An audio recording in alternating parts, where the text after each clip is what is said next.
I'm Stephen Foskett. Welcome. So again, this is time to talk about the impact of social media on security. I run the Tech Field Day event series, which is an event that brings together bloggers, podcasters, speakers, writers, thinkers, all sorts of people like that with interesting companies in various spaces. As you can see from our adorable logo, we do wireless, networking, storage, and so on.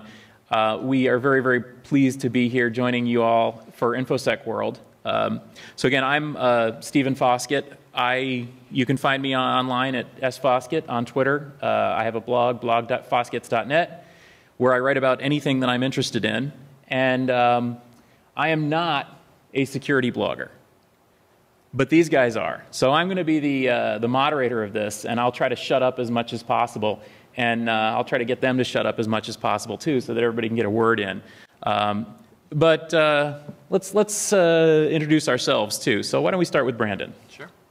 Hi, everybody. I'm Brandon Carroll, and blog at globalconfig.net. I'm run a small training company on the West Coast and have a focus in security. And you can find me on Twitter. If you're on Twitter, at Brandon Carroll is where you'll find me. All right. Who do we have next? Edward. I'm Edward Hledke with the Virtualization Practice, an analyst company that focuses on virtualization and cloud computing, and that's all we do. And I am the Virtualization and Cloud Security Analyst. I am at that site, several other sites, and I'm TexIWill on Twitter. Maybe if you ask nicely, he'll explain why he's TexIWill, but there you go. All right, next up, this isn't working. There we go. Oh, it's me. Hi, I'm Natalie Timms. I'm an independent consultant right now. I was formerly with Cisco Systems for about 16 years doing various security-focused roles, including running the CCIE security certification program up until about last October. So now I'm kind of freelancing and doing some blogging for network computing and writing books for Cisco Press and a whole bunch of exciting things. So. There we go. Hi, I'm Jack Daniel. I blog very infrequently these days, but at blog uncommonsensesecurity.com. I'm in vendor space. I work at Tenable Network Security as a technical product manager. I'm also, through Twitter, one of the co-founders of the Security B-Sides series of conferences. So again, I'm Stephen Foskett, and I'll be the moderator for this. Now, we're going to start off with a pretty relevant topic. I assume that most of you have been following the news, and you'll understand what I'm talking about in a moment. The first topic, and we're going to spend about 15 minutes per topic here. The first topic that we wanted to talk about is how blogging and social media has changed the face of reporting exploits and breaches.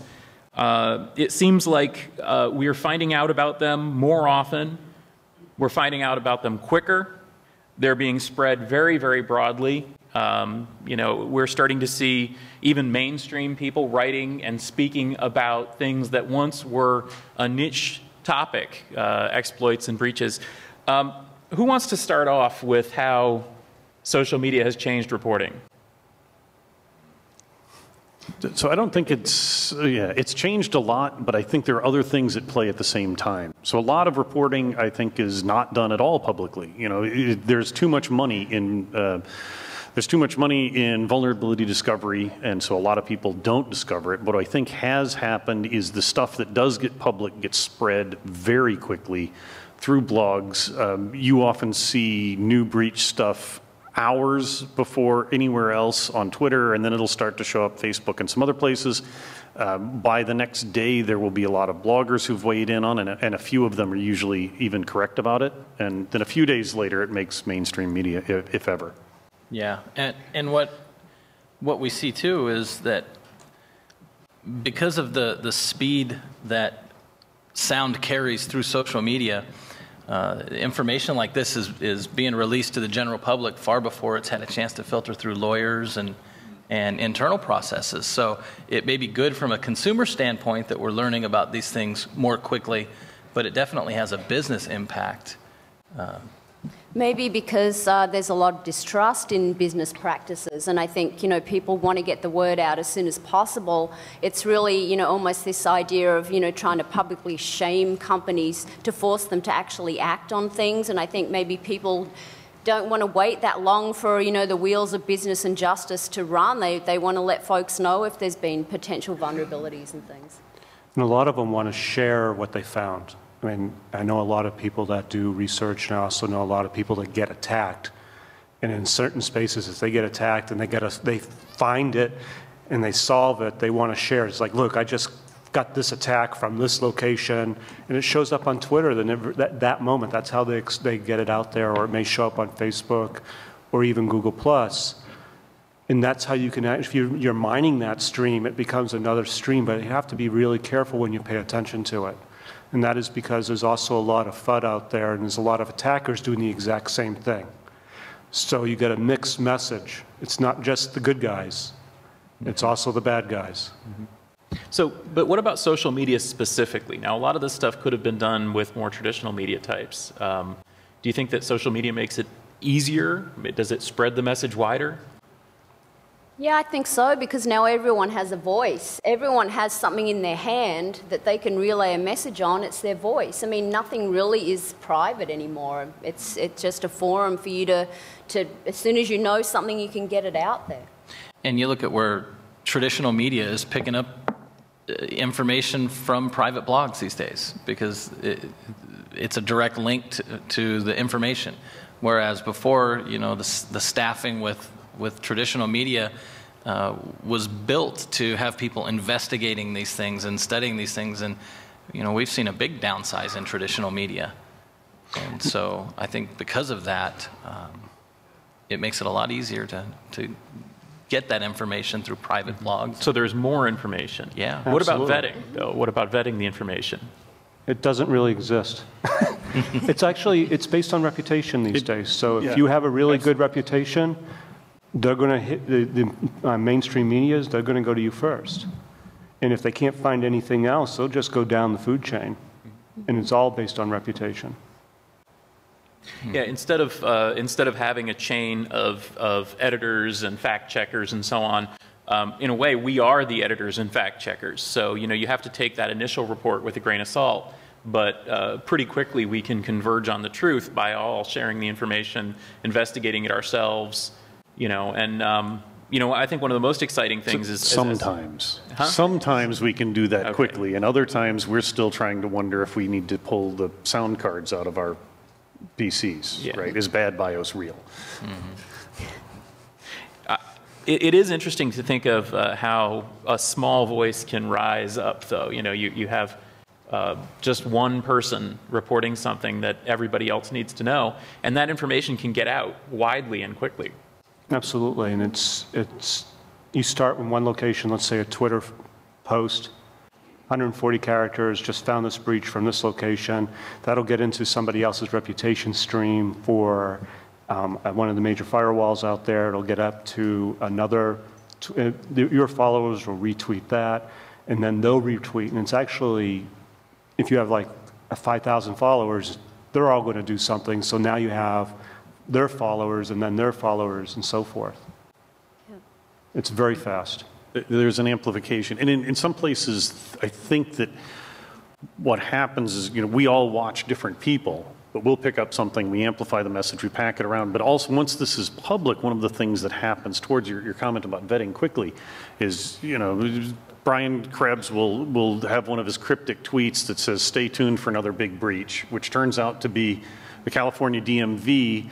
But then somebody says on Twitter, I got a buddy at DMV who says it's not them. And the next thing you know, before anybody confirms anything, the dots have been connected and we're pointing at Experian or whoever it was that was their processor. And it can be a rush to judgment, but it really can be interesting because the things that that may not be relevant most of the time, it's like, oh no, hey, it's funny, I shopped there and I got a new credit card because they said it got popped, right? We start connecting dots. And when it works well, it's really cool. Yeah, that's actually a real good point. I wonder if we're going to start seeing just, I hate to use the term, but like the wisdom of the crowds start reporting breaches before people security people even Crowds notice are them, dumb. you know? Not this crowd, but You're right. Yeah. Yes, that's why I hated to say that. But you know what I mean?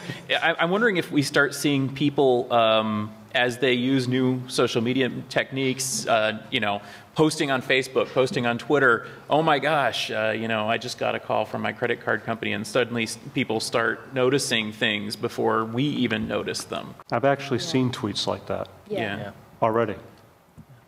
And then you have that problem of the payphone, or remember that old game where you would pass a message down the line and it would change? Yeah. You ever try to retweet something that's been retweeted by 5 or 6 people, and okay, now I got to cut this person out and I got to take this part off and I got to change this text so it makes more sense, and by the time it's out there, who knows, you know, what's really going on. Well, but at that time, you just write a blog post. Yeah. So as a security blogger, do you guys feel like you have a responsibility to report first to the company or first to the world?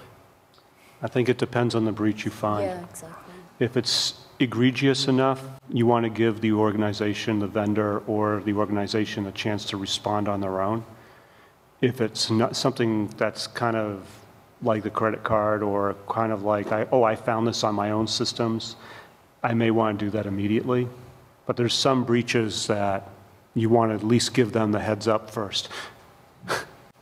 But I think we have to differentiate, too, between an active breach, which I think has a different scenario from detected vulnerabilities, right? I think if you find a vuln in a website because you fat finger a query, and, you know, because nobody would intentionally put backticks in their search box, but you get interesting things, or you're typing things in and you realize they keep going up into the URL bar because people haven't updated since '99.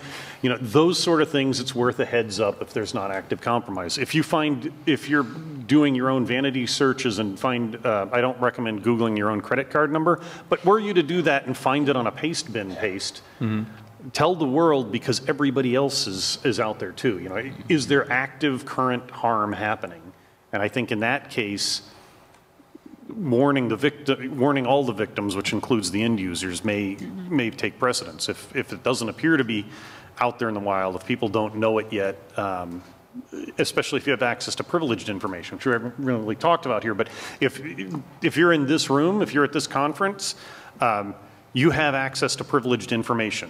Maybe not on purpose, maybe you're not supposed to, but you know, you've had conversations here, elsewhere at work. We have access to privileged information. That's completely different. In that case, you have to respect the agreements and the privilege. Yeah, exactly. And I think, you know, anything that compromises a person's personal safety or risk and these type of things, I think you need to get it out there as soon as possible. But yeah, anything that's, you said a vulnerability that's found. I mean, even some examples where, you know, even running CCIE security, we see exam questions published in their entirety out there. I mean, you always give the vendor a chance to address that rather than just go and just blurt it out everywhere, especially if you know that the vendors you work with are pretty responsive, then you do give them the chance. Yeah, that was a key that you just said right there, is the responsiveness of the vendor, because sometimes the decision whether or not to hit that publish button is going to lie on the response that you get back. If they're not listening and it's something that you think everybody needs to know, then absolutely, then you feel that responsibility to deliver it. Yeah, we have a unique ability to escalate things in a hurry. But of course, you're kind of screaming fire when you do that, right? I mean, if you decide to press publish, It better be a fire. And that goes back to your earlier point, which this is all reputation based. Yes. Yeah. So we do have a microphone in the audience if anybody has any questions or comments. Otherwise, I'm sure we'd love to keep talking to each other. If you do, let me know, and I can, I'll keep an eye out there, and we can bring you a mic. Not seeing anything right now. Oh, there's one right here. Can we get a microphone down in this corner?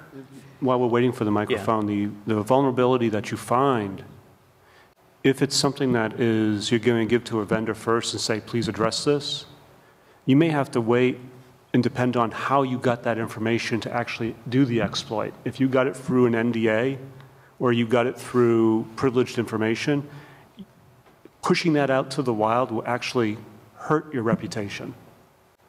Exactly, right. I mean, you build a reputation to be trusted, and if you burn that down, It's gone forever. Yeah. Yeah, and that's true. I mean, one of the prime directive of social media is credibility. It's personal credibility, because social media is about people. It's about you, and if you burn your personal credibility, well, then you've done it, and that's that. Yeah, there's almost no recovery. It's amazing how really the common sense aspect comes into everything, right? So your decision to make a report or to analyze something, it all comes down to your own common sense level. Yeah, we're getting the mic here. All right, so there we go.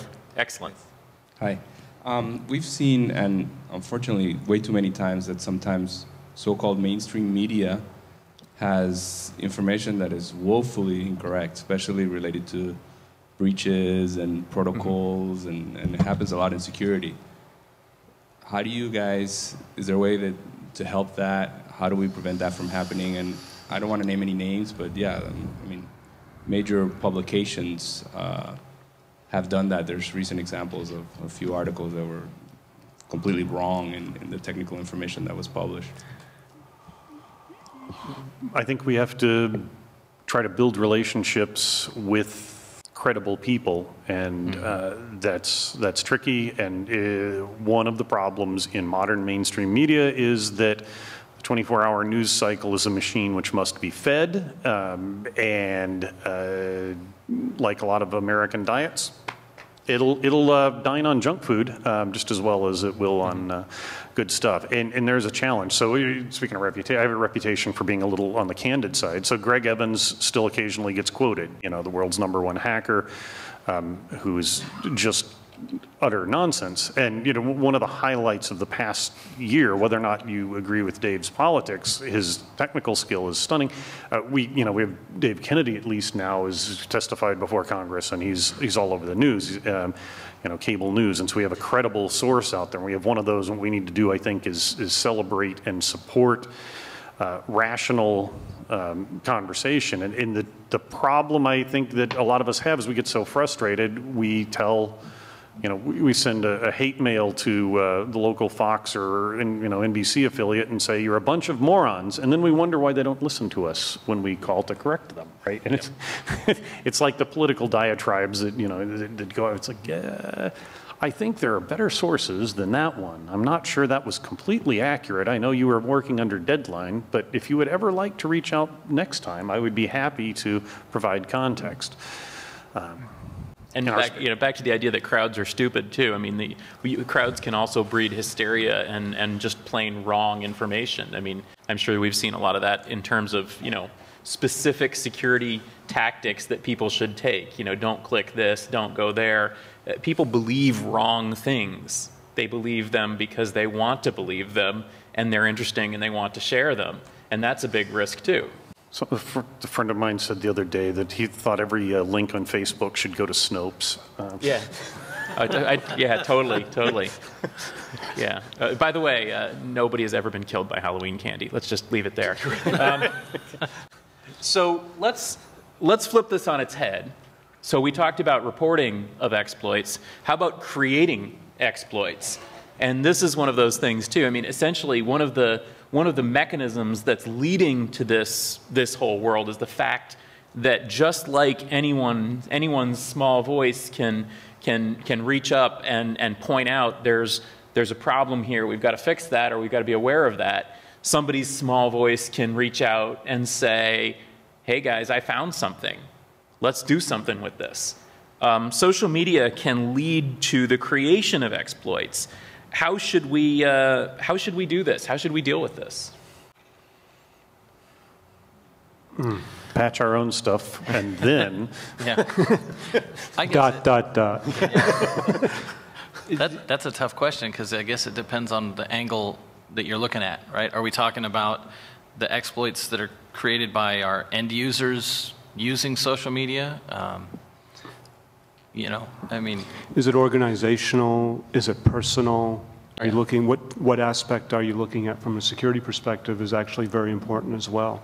Yeah. And to be honest, if you're running an organization, you should be paying attention to social media to ensure the reputation of your organization, but also to ensure that no one's actually either A, bad-mouthing you for no reason at all that you have to address, or that there hasn't been an attack against you and they're just actually someone's bragging about it.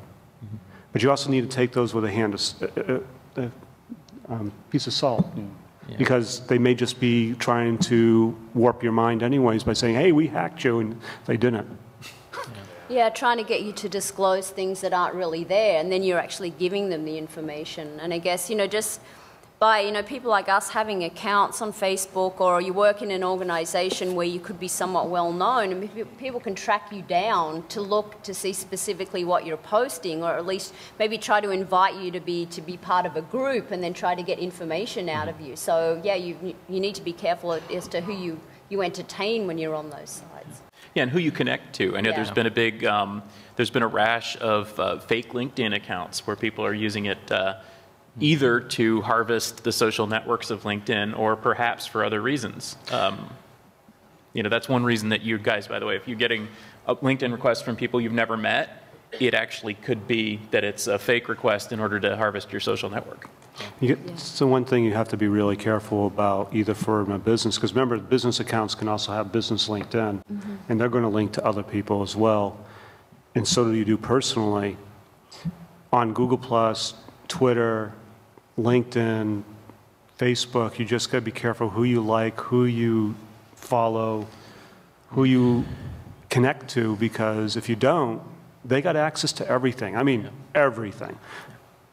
There's no privacy out there. Once you say yes, you can connect. One of my frustrations with those is that there really needs to be a flag where you say, I am a public figure for my company or my community, and therefore take no connection on my LinkedIn. So I'll just claim this, take no connection that you find that I'm connected to anywhere on the planet at the value of being a good. Sometimes I'm linked to people or follow them on Google Plus or vice versa because I know they are criminals and I'm interested in that. So there needs to be flags that shouldn't be out there, right? So everybody Jack, follow how come you have Jack. so many criminals in your social network? It's, well, this isn't about CFAA, which makes us all criminals, but that's another panel that involves fruity rum drinks. I remember this old broadcast on, I don't know if it was CNN or something. It was from a hotel room, and then when I was traveling, and they talked about these guys that came in and socially engineered someone to password recover a modem for them. And by doing that, boom, they've got access and they own the network. So now take that, I mean, this was years ago.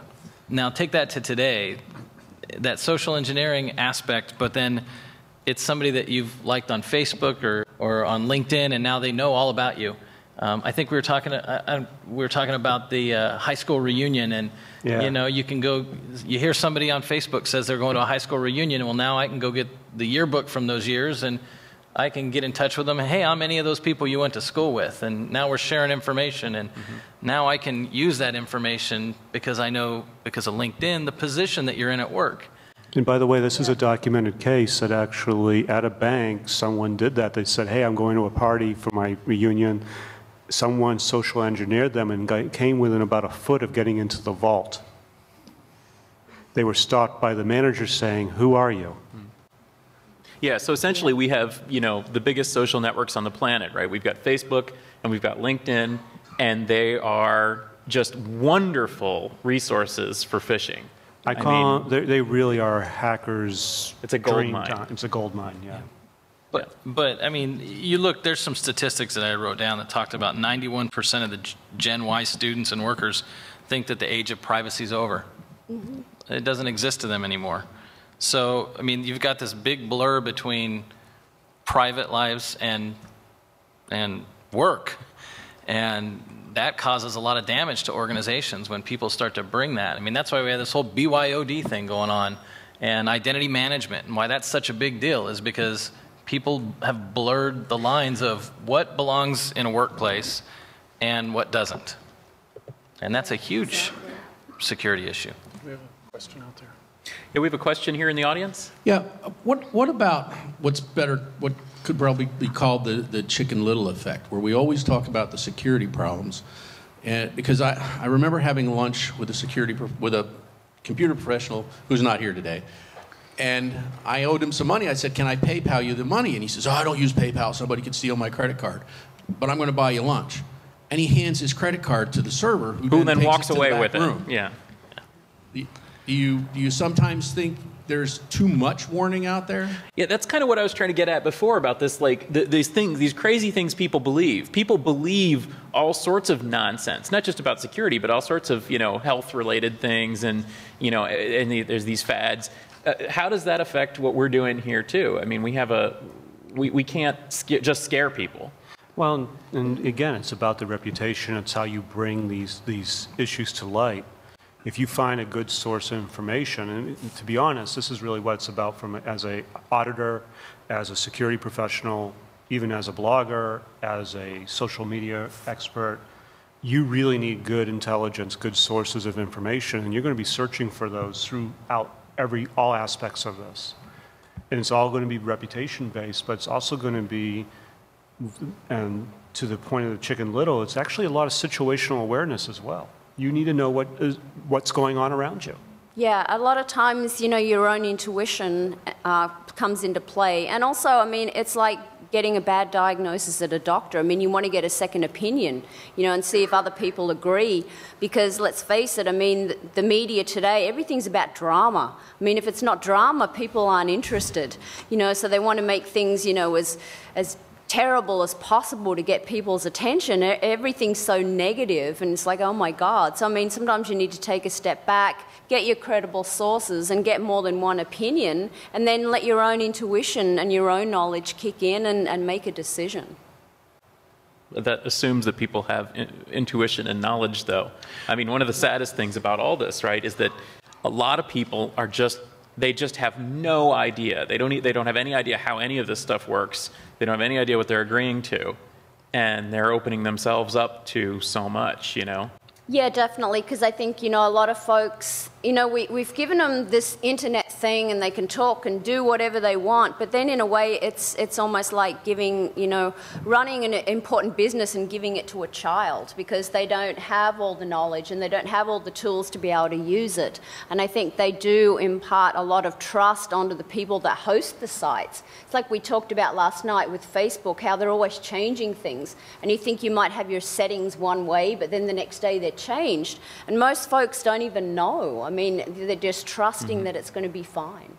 And there certainly have been Chicken Little scenarios with the Facebook settings specifically, where people have these, I mean, I'm sure you saw the wave of people, if you post this on your wall, then Facebook won't be, I mean, was that true? Of course not. But people believed it, and there's going to be more of that. We're going to see that again and again with all sorts of social networks. So what they've been doing on Facebook that I've noticed is actually what's called the white wall, and that is that they would post something, let it stay out there for a little bit, and then they would remove it. So now you have a white spot on your wall. And the people that I've seen doing that are actually trying to communicate with others as well. So they're saying, here it is, communication. It's gone now, so if they're not timed right, you won't see it. And that's actually kind of an interesting way, and that's actually could be used by the bad guys as well, the bad actors. So do we have any other questions out here? You wanted to say something else, Brandon? Yeah, so Got one in the middle there. Yeah. While we're bringing the microphone around. So a lot of this goes back to policy, right? I mean, we've got people that are using these tools that have been made available, and yeah, they may not know, what they're doing. And so they need to be educated, for one, and the IT organization needs to have some form of control over it. And then you've got to deal with those extremes. You don't want to go to the extreme of just completely cutting it off, right? Because usually the ones that completely cut it off are the ones that aren't even looking at it in the first place and recognizing security issues when they come about. So there's a balance that you've got to maintain from our perspective. And I mean, even think from a security blogging perspective, it's not those people that don't know how to use these tools that are reading these blogs, right? It's the people who are trying to find that balance on how to apply the control properly. And I think, you know, as security bloggers, it's our job to try to educate as well as it is to report on vulnerabilities and break-ins, but just to educate the general public and help them be more secure. And also to not just educate, but to explain some of these underlying technologies in a way that when you talk about finding an IT solution to this, that the IT people can actually say, oh, that's the language I know. Mm-hmm. So if you're talking to a networking person, you want to speak in networking terms. If you're talking to a security person, you want to talk in security terms. If you're talking in auditing people, you want to talk in auditing terms. I mean, they're very, very different and distinct. And as a blogger, it's our responsibility to try to do that. But at the same time, it's also our realization when you're saying that the IT organization is looking for this, the horse has already left the barn, guys. You're behind the 8 ball already. You've got to come up with something that's actually going to help your organization and help the individual. Question? Yeah, it seems the more that I read and these stories come out, there just always seems to be this big push to define the hacker as being either really cool and a good guy that's just doing something he's supposed to be doing, or he's this really bad guy, or the people who got hacked are actually the bad guys, and you never hear the story about the guys who actually did the hacking.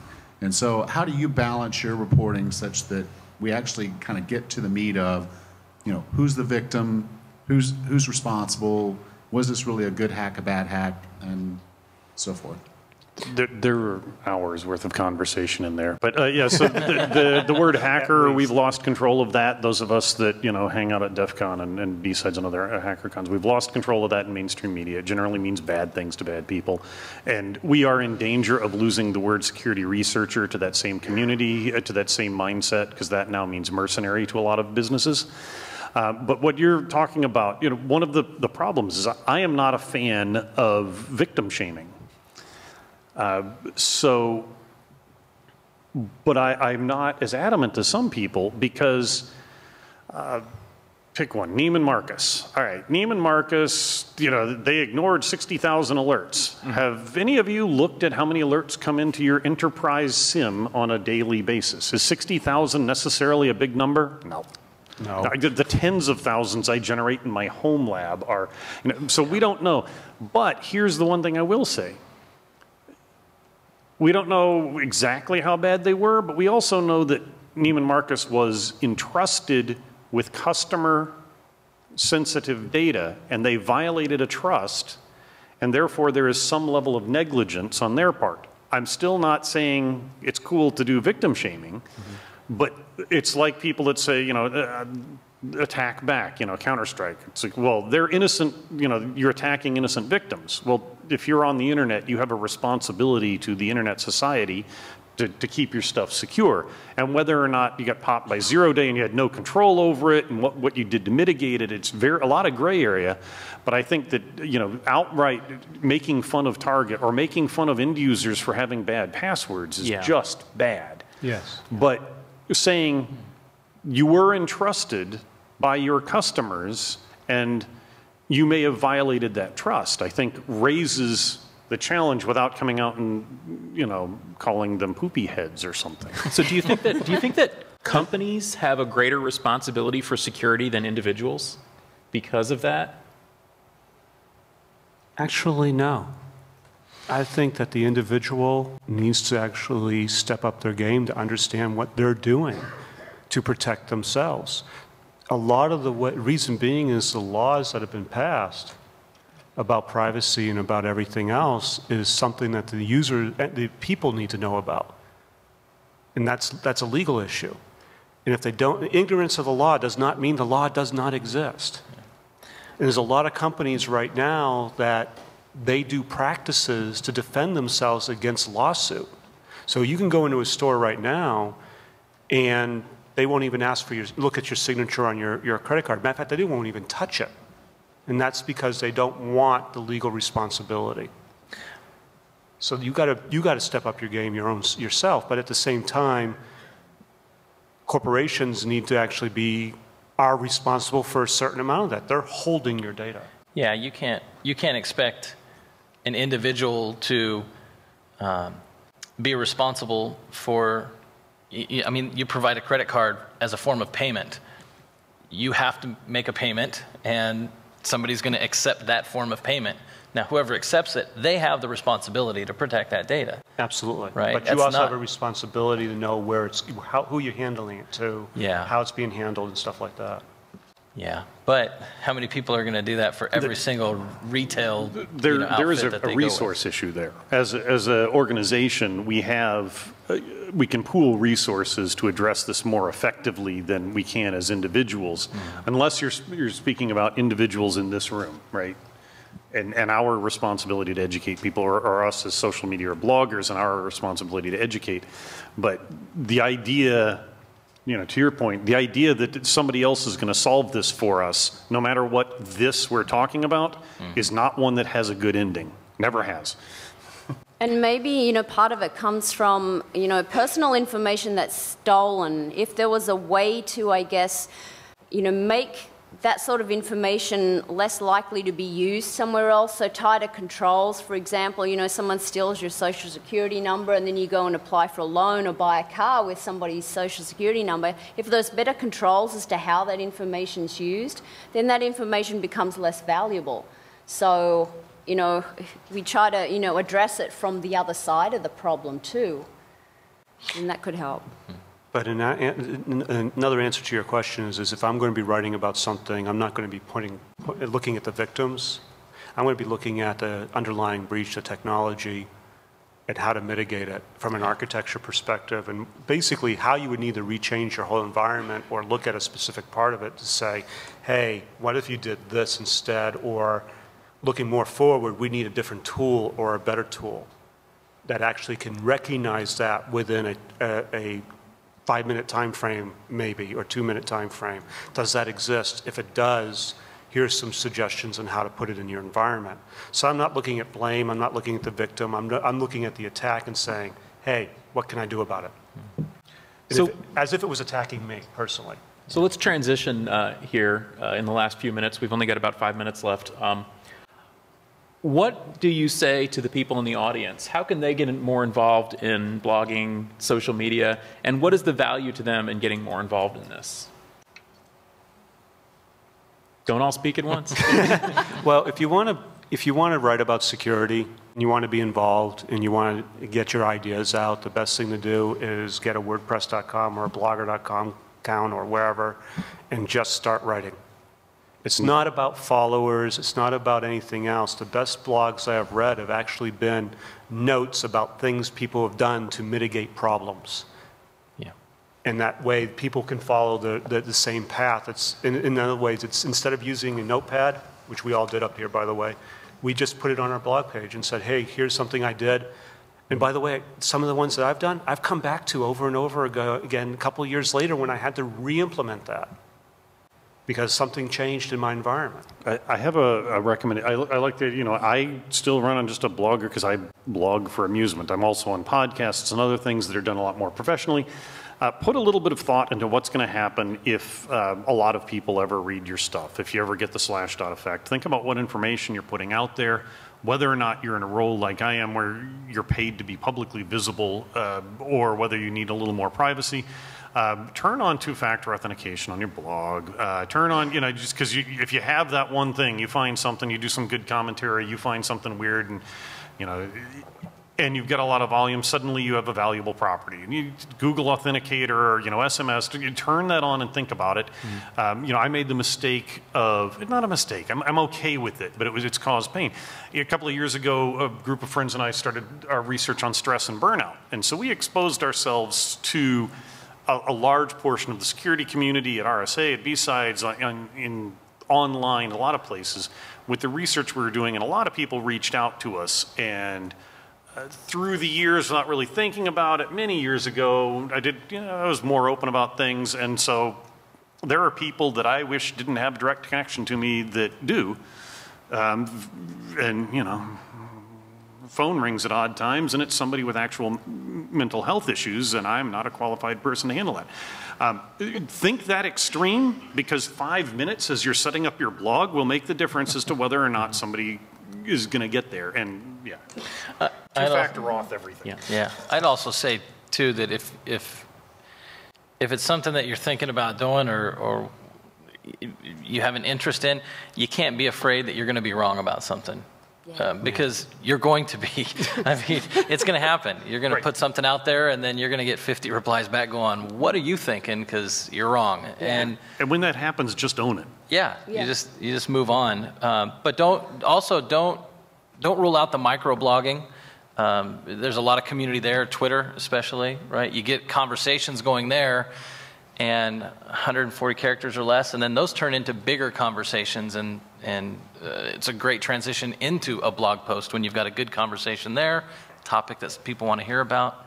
You can then move into... Yeah, I think people don't always know what Twitter is all about. Certainly for some people it's about, you know, Ellen taking a selfie on stage and a million people, but honestly for most people what it's about is it's a direct communication channel to people that are interesting and important to you. So for example, if you guys have a question for Jack, you know, if you have a question for Brandon, I'm sure that you can tweet at them and I'm sure that they would respond. And that is a wonderful ability. I mean, it's amazing that you can talk directly to people right now and have a response directly from that person. And you know, I mean, maybe you can't from somebody famous, but you can from Jack. Oh, unless you're at the Academy Awards, we should do one of those. You know, tweet a picture of us. Oh, should we do that? Should we do that? Yeah, the most tweeted thing ever was that. Yeah. Well, the other thing is if you're not in. I mean, so the microblogging is actually a great way, but actually just following people that are interesting to you and saying, hey, these people are interesting to me. I'm going to follow what they say. They could actually lead to something that you want to look at, and you write about what is interesting to you. Don't write about things that are interesting to other people. It's interesting to you because you're going to own it, you're going to be involved in it, and something's going to be your own.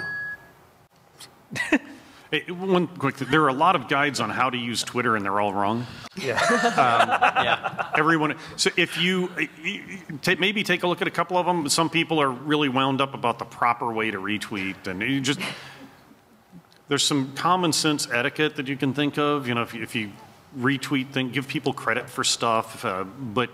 The best way to use Twitter is what works for you, and that'll evolve over time. I certainly use it in a very different way than I did 6 or 7 years ago.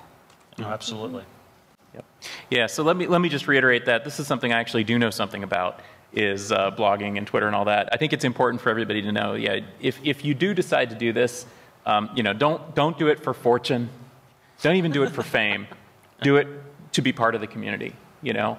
Don't pay attention to statistics. Don't think about selling ads and all that kind of stuff.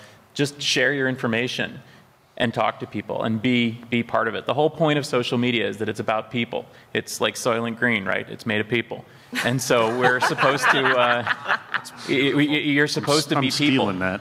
I see a lot of people that make the mistake of thinking that it's some sort of, you know, it's a job or a thing that they're doing. No, it's not. It's just talking to people. That's all it really is. And hopefully we can get more talking going. So thank you guys for joining us.